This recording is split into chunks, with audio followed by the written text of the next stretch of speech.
রাতারাতি উল্টে গেল পশ্চিমবঙ্গের রাজনীতির পুরো পাশার দাম।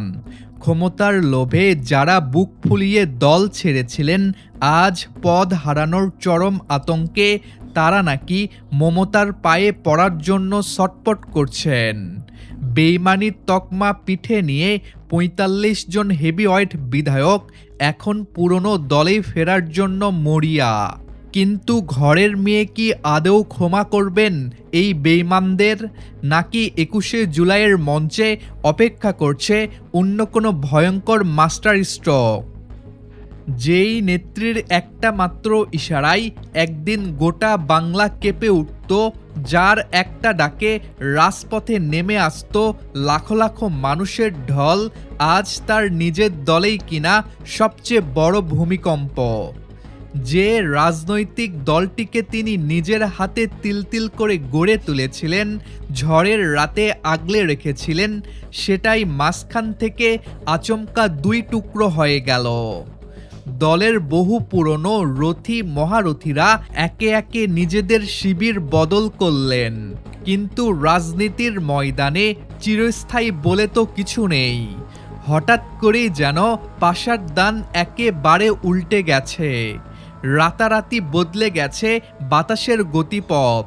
কারো কি জানা ছিল যারা বুক ফুলিয়ে দল ছেড়ে চলে গিয়েছিলেন, তাদের মধ্যেই বিশাল একটি অংশ, প্রায় ৪৫ জন বিধায়ক এখন নাকি পুরনো দলেই ফেরার জন্য ব্যাকুল হয়ে উঠেছেন? কেন হঠাৎ এই অবিশ্বাস্য ইউটার্ন? দল ত্যাগীদের মনে কি হঠাৎ করেই পুরনো আদর্শের প্রতি ভালোবাসা জেগে উঠল, নাকি চোখের সামনে নিজেদের বিধায়ক পদটাই চিরতরে চলে যাওয়ার ভয় তারা করে বেড়াচ্ছে? রাজনীতির এই জটিল দাবা খেলাই শেষ পর্যন্ত কার চাল কাকে মাত করবে, আর কে হবে পথের ভিখারি, আজকের এই সমীকরণটা শুনলে আপনার চোখ কপালে উঠতে বাধ্য। পশ্চিমবঙ্গের রাজনীতিতে গত কয়েক মাসে যা ঘটে গেছে, তা হয়তো কোনো বাঘা বাঘা রাজনৈতিক বিশ্লেষকও কল্পনা করতে পারেননি। মমতা বন্দ্যোপাধ্যায়ের নিজের হাতে গড়া দল যখন ভাঙনের মুখে পড়ল, তখন অনেকেই ধরে নিয়েছিলেন একটা সোনালী যুগের হয়তো অবসান হতে চলেছে।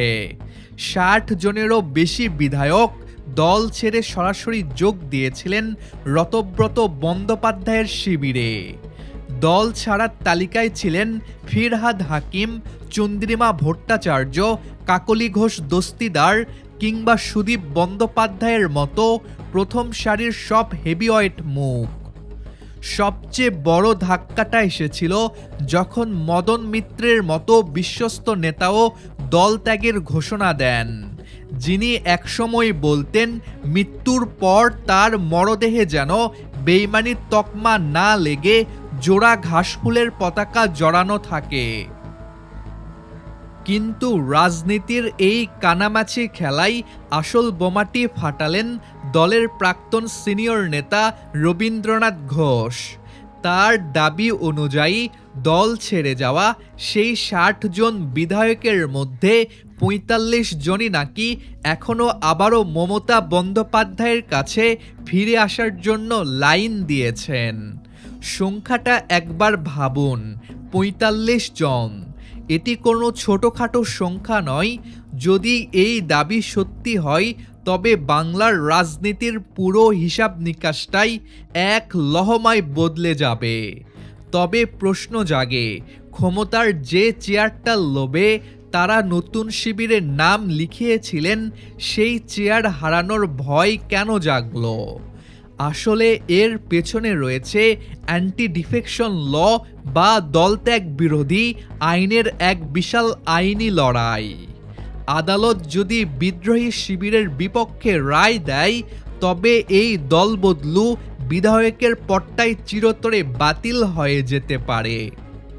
রবীন্দ্রনাথ ঘোষের কথা অনুযায়ী দলের ভেতরেই এই ক্ষোভের মূলে ছিল কিছু বিতর্কিত সাংগঠনিক সিদ্ধান্ত ও টিকিট বণ্টন।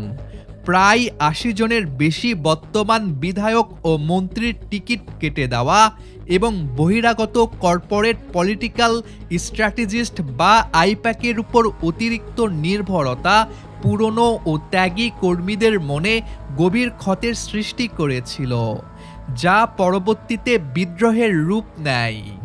অথচ 2011 বা 2016 সালে যখন এই দল বিপুল সংখ্যাগরিষ্ঠতা নিয়ে ক্ষমতায় এসেছিল, তখন কোনো কর্পোরেট এজেন্সির অস্তিত্ব ছিল না। তা ছিল সম্পূর্ণরূপে রাজপথের লড়াই আর সাধারণ মানুষের সঙ্গে সরাসরি জনসংযোগের জয়।